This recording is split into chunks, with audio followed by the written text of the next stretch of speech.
From the 20th floor of my futuristic apartment, I observe the flickering lights of the city that never sleeps.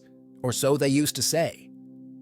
Now it seems like everyone is trapped in artificial dreams, virtual worlds, or worse, in the clutches of drugs that offer a more bearable reality than this dystopia of the year 3150.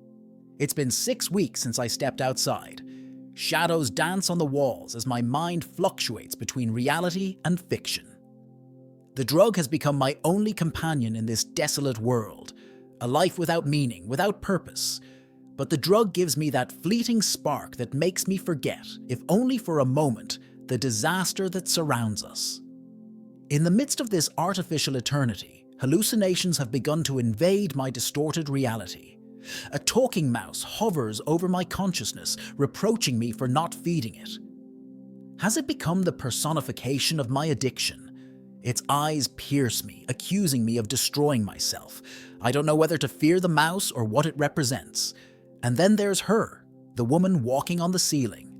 No matter how much I try to discern the logic behind this phenomenon, it always leaves me confused. Is she upside down, or am I the one inverted? Her silent steps create an echo in my mind, a constant question about the reality that surrounds me. The days pass like a hazy dream. Sometimes I feel like a spectator in my own life, watching from the shadows as the world crumbles. In these weeks, I have been forced to reflect on my existence, to question the choices that brought me to this point. How did we reach a future where reality is so unbearable that humanity prefers to drown in its own illusions? My mind wanders between the past and the distorted present. I remember when the sun shone on vibrant cities, when human connection was more than a screen and a keyboard. Now, all of that has faded, leaving us with addiction as the only way out. On one of these perpetual afternoons, while the mouse stares at me with its accusing eyes, the woman on the ceiling stops. For the first time, her gaze meets mine. A shiver runs down my spine as I confront her ethereal presence. "Who is upside down?" she whispers, her voice resonating in my head. "Does it matter?" I reply, though I'm not sure if my words are for her or for myself. The woman smiles enigmatically and continues her inverted path across the ceiling. Doubt settles in my mind, entwining with the cables of my thoughts. Am I living upside down in a world where reality is a dream, and dreams are the only reality? The gloom intensifies as the drug slides through my veins. The boundaries between hallucination and reality blur even more.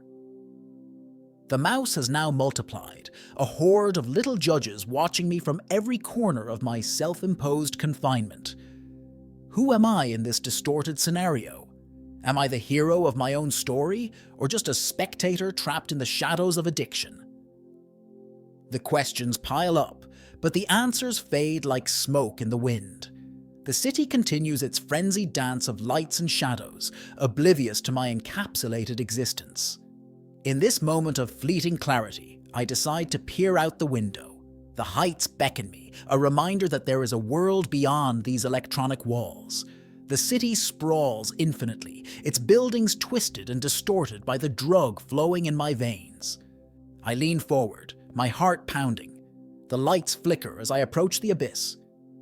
The woman on the ceiling continues her inverted dance. The mouse watches me with its accusing eyes, and I plunge into uncertainty. Reality and fiction collide in a final act of rebellion.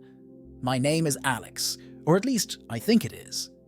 The wind whistles in my ears as I fall into the darkness, leaving behind the shadows of a world fading into hallucinations and addictions.